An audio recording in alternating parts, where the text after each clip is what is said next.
بسم اللہ الرحمن الرحیم. یہ سڈنی حملہ آور باپ بیٹا کون تھے, کس دہشت گرد گروہ سے رابطے میں تھے, سب پتہ چل گیا. مودی اور نیتن یاہو کا شیطانی منصوبہ غارت. آپ دیکھ رہے ہیں مبشر لقمان چینل. میرا نام مبشر لقمان ہے. دہلی سے لے کے یروشلم تک اور کابل سے لے کے دوحہ تک ہر جگہ ایک ہی پروپیگنڈا کیا جا رہا تھا کہ بونڈائی بیچ حملے میں ملوث باپ بیٹا پاکستانی ہیں. انڈین, افغان اور اسرائیلی میڈیا اس حملے کو پاکستان کے ساتھ جوڑ کے پاکستان کو ٹیررستان ثابت کرنے کی ناکام کوشش کر رہے تھے.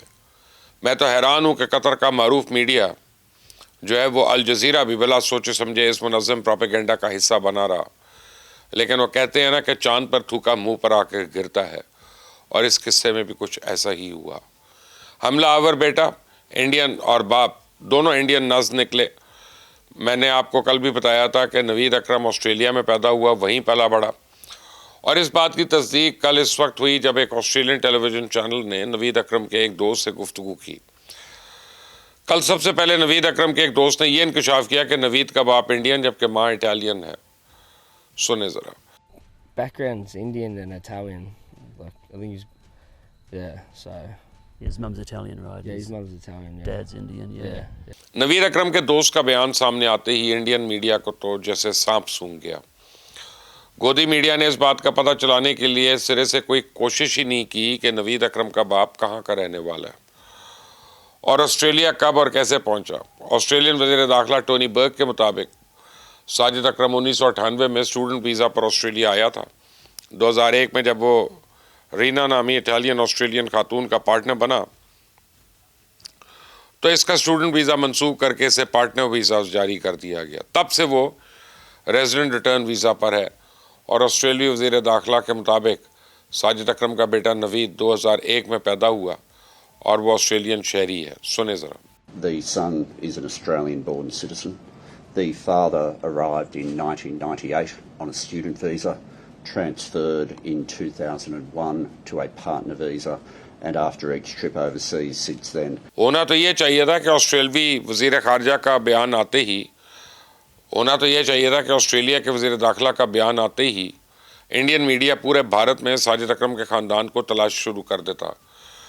اس کے شہر, گلی یا محلے میں جاتا, اس کے رشتہ داروں اور قریبی دوستوں سے بات کرتا. اور پچھلے دنوں جب دلی میں لال قلعے کے باہر بلاسٹ ہوا تو انڈین میڈیا مشتبہ ڈاکٹرز کے گھروں میں گھس گیا تھا. ان کے والدین, رشتہ دار اور محلے داروں کے انٹرویوز کرتا رہا تھا. لیکن آسٹریلین وزیر داخلہ کی تصدیق کے باوجود پورا بھارتی میڈیا ہاتھ پر ہاتھ دھرے بیٹھا رہا. گودی میڈیا کے کرتوت سے آگاہ کرنے کے لیے میں آپ کو ایک نیوز کلپ سنواتا ہوں. آسٹریلین حکام کی تصدیق کے بعد بھی گودی میڈیا ساجد اکرم کی شناخت کو چھپانے کے لیے کہتا رہا کہ مشتبہ حملہ آور کا تعلق جنوبی ایشیا سے, اس لیے آسٹریلین حکام نے انڈین انٹیلیجنس ایجنسی سے تعاون مانگا ہے. سنیں ذرا.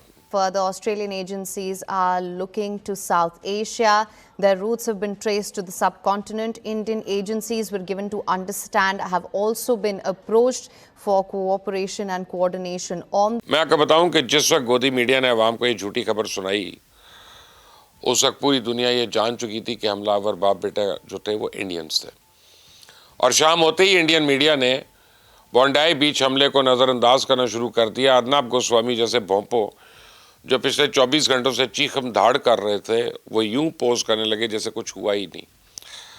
حقیقت سامنے آتے ہی ان کے سارے تجزیے, دعوے, تبصرے سب دھرے کے دھرے رہ گئے. اور اس خاموشی کو توڑنے کے لیے پالکی شرما نے ایک چھکا لگانے کی کوشش کی, لیکن اس کی یہ کوشش الٹی پڑ گئی.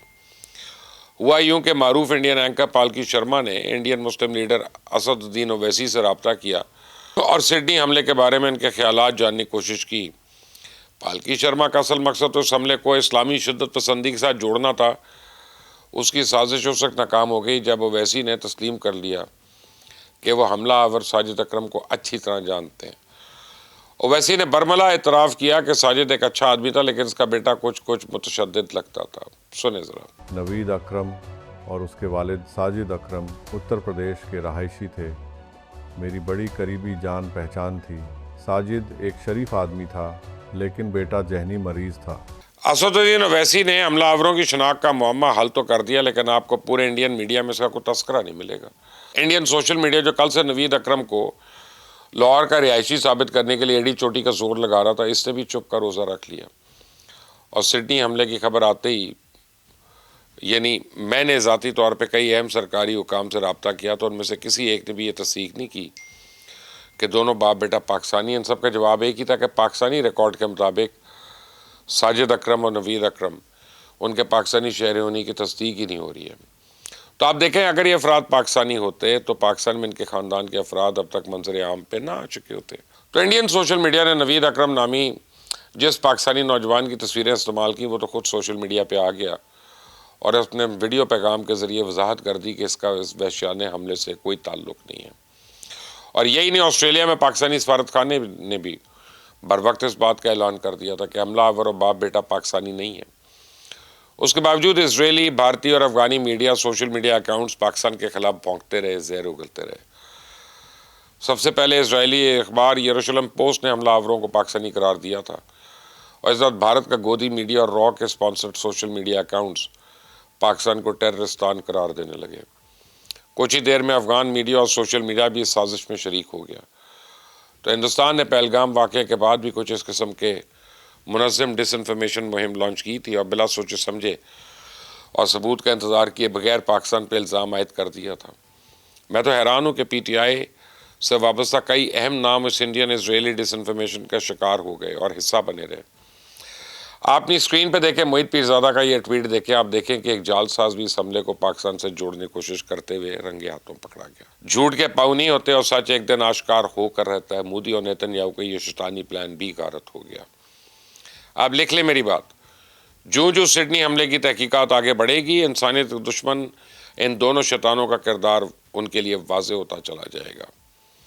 آپ کو اس حملے کے فٹ پرنٹس افغانستان میں بھی ملیں گے، اور یہ بات میں اس لیے کہہ رہا ہوں کہ اب تک تحقیقات میں یہ بات ثابت ہو چکی ہے کہ ساجد اکرم گزشتہ 10 سالوں میں ایک آسٹریلین گن کلب کا رکن تھا اور اس کے پاس 6 لائسنس یافتہ گنز تھیں۔